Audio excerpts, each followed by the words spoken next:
좋은 날입니다. 오늘도 말씀 안에 승리하는 하루 되시기를 기도하겠습니다. 오늘 생명의 산 본문은 민수기 22장 31절부터 40절입니다. 오늘 본문에서는 발람이 은혜로 눈이 밝아져 여호와의 사자를 보게 되었지만 끝까지 바뀌지 않는 중심으로 모압 왕 발락에게 가게 되는 모습과 발락이 발람을 극진히 대접하는 모습이 나옵니다. 이 구절들을 통해 하나님께서 무엇을 말씀하시는지 살펴보도록 하겠습니다. 31절입니다. 그때 여호와께서 발람의 눈을 밝히심에 여호와의 사자가 손에 칼을 빼들고 길에 선 것을 그가 보고 머리를 숙이고 엎드리니 어제 본문에서 발람은 이스라엘을 저주하러 가는 길을 막고 있던 여호와의 사자를 알아보지 못했고 그를 태운 나귀는 여호와의 사자를 알아보고 발람을 살리기 위해 3번이나 길을 돌이켰었습니다. 그리고 하나님은 끝까지 깨닫지 못하는 발람을 위해 나귀가 말을 하게 하시는 기적으로 이스라엘을 저주하러 가는 길이 하나님께서 기뻐하시는 길이 아니라는 것을 깨닫게 하셨습니다. 오늘 본문은 나귀의 말을 듣고 눈이 밝아져 여호와의 사자를 보게 된 발람의 모습으로 시작됩니다. 하나님께서 발람의 눈을 밝히셨다는 것은 단순히 초자연적인 능력으로 그의 눈이 영적인 것을 보게 하셨다는 것만이 아니라 그가 여호와의 사자를 볼 수 있는 마음의 상태가 되게 하셨다는 것을 의미합니다. 그는 원래 하나님의 음성을 들었던 자였음에도 이스라엘을 저주하지 말라는 하나님의 뜻에 불순종하고 육신의 유익을 위해 모압을 향해 가자 여호와의 사자를 볼 수가 없었습니다. 이것은 육신의 소욕을 따라가는 자들이 거룩하신 하나님의 메시지를 들을 수 없고 볼 수도 없다는 것을 보여줍니다.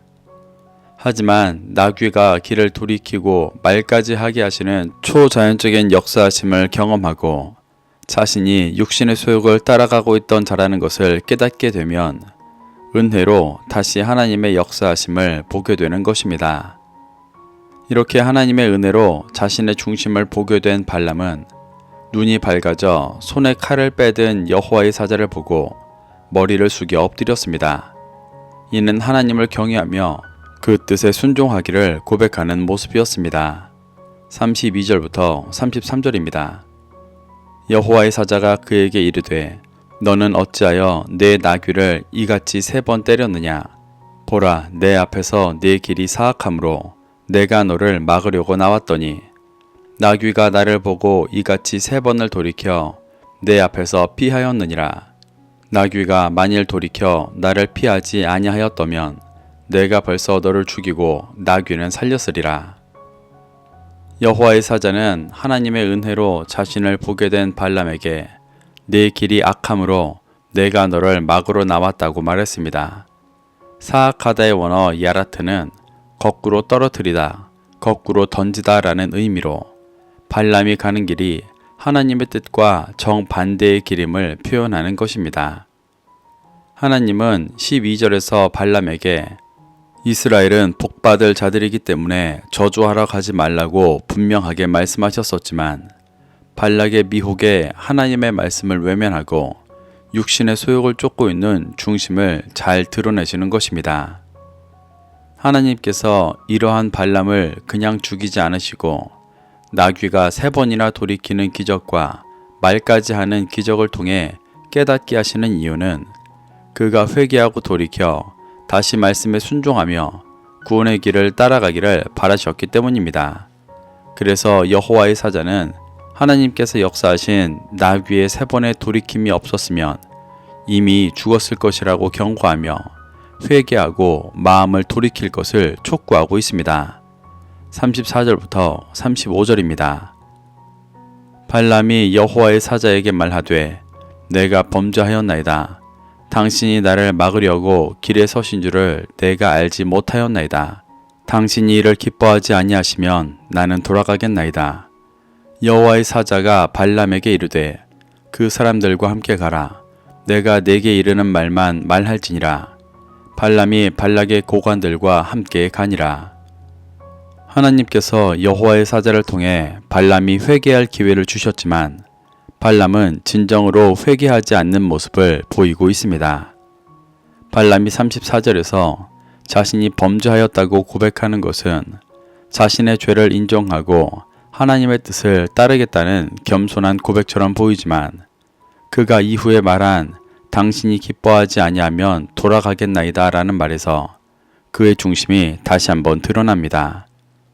하나님은 이미 12절에서 분명하게 이스라엘을 저주하지 말라고 말씀하셨고 지금 여호와의 사자를 통해서도 그 길이 사악한 길이고 심판받아 죽을 길이라고 말씀하셨습니다.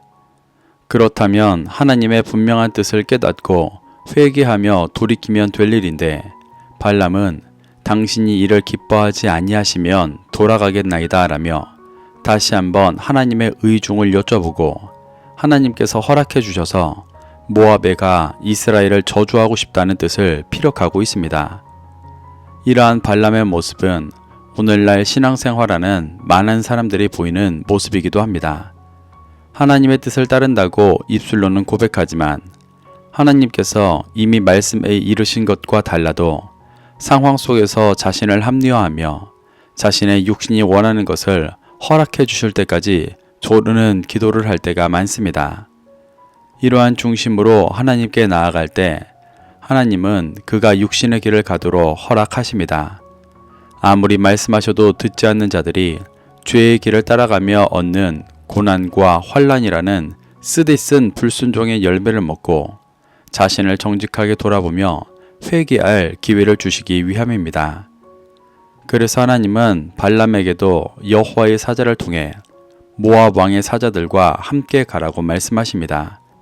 이는 하나님께서 이스라엘을 저주하려는 발람에게 강권하셔서 오히려 이스라엘을 축복하게 하시기 위한 이유도 있었지만 끝까지 육신의 소욕을 드러내는 그가 어차피 계속 조르며 가기를 원할 것이기 때문에 그 길을 가다 쓰디쓴 불순종의 열매를 먹고 자신의 죄를 깨달아 진정으로 돌이키게 하시기 위함이기도 했습니다.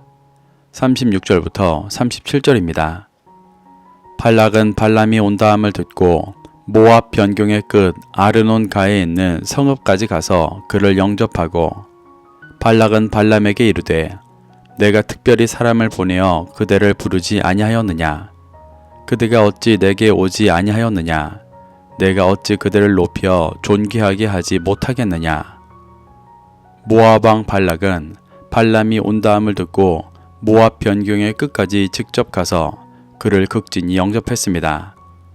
발락은 죄악 가운데 살아가던 중심을 회개하고 하나님을 영접해야 했습니다.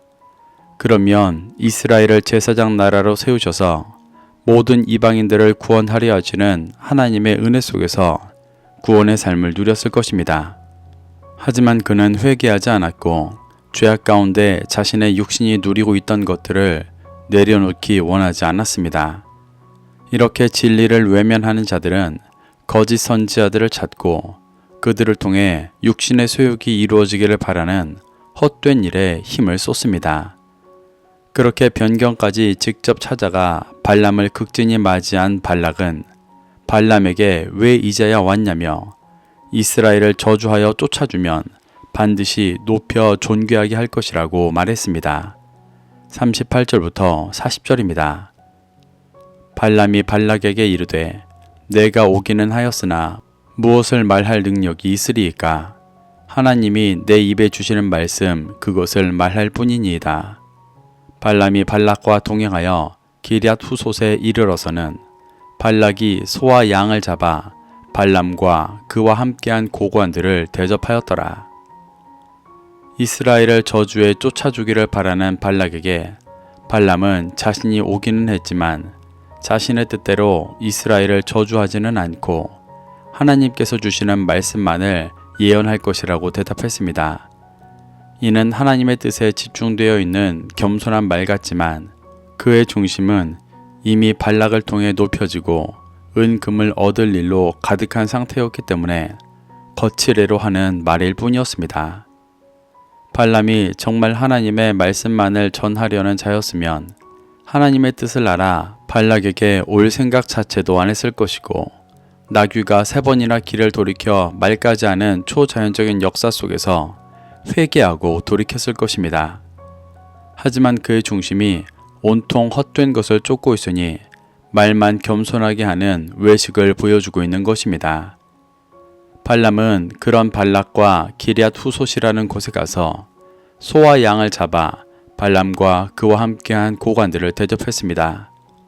여기서 잡다의 원어 자바흐는 희생 제물을 도살하다라는 뜻입니다. 발락은 단순히 발람과 고관들을 대접하기 위해 짐승을 잡은 것이 아니라 이방의 제사를 드리기 위해 잡은 것입니다. 그가 잡은 소와 양은 이스라엘 또한 제사에서 쓰는 주 제물이었습니다. 이스라엘 백성들은 이 소와 양의 죄를 안수하고 회개하는 제사를 드렸습니다. 발락도 이 소와 양을 하나님께 드리며 회개하고 돌이켜야 했었지만 자신의 육신이 누리는 헛된 것들을 유지하기 위해 하나님께 대항하는 제사를 드리는 안타까운 모습을 보여주고 있는 것입니다.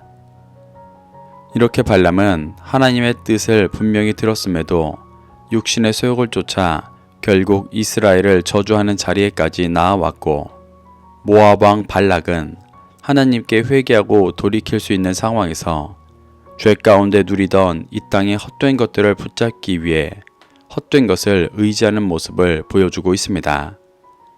우리는 이러한 발람과 발락의 모습 속에서 교훈받아 신앙생활하고 있음에도 여전히 하나님의 말씀과 인도하심이 아니라 나의 육신의 소욕을 쫓고 있지 않은지 돌아볼 수 있어야 합니다. 그래서 자기를 부인하며 이 세상의 헛된 것들을 내려놓고 하나님께서 인도하시는 구원의 길을 쫓아 진정한 구원의 기쁨을 누리는 그리스도인 되시기를 축복합니다.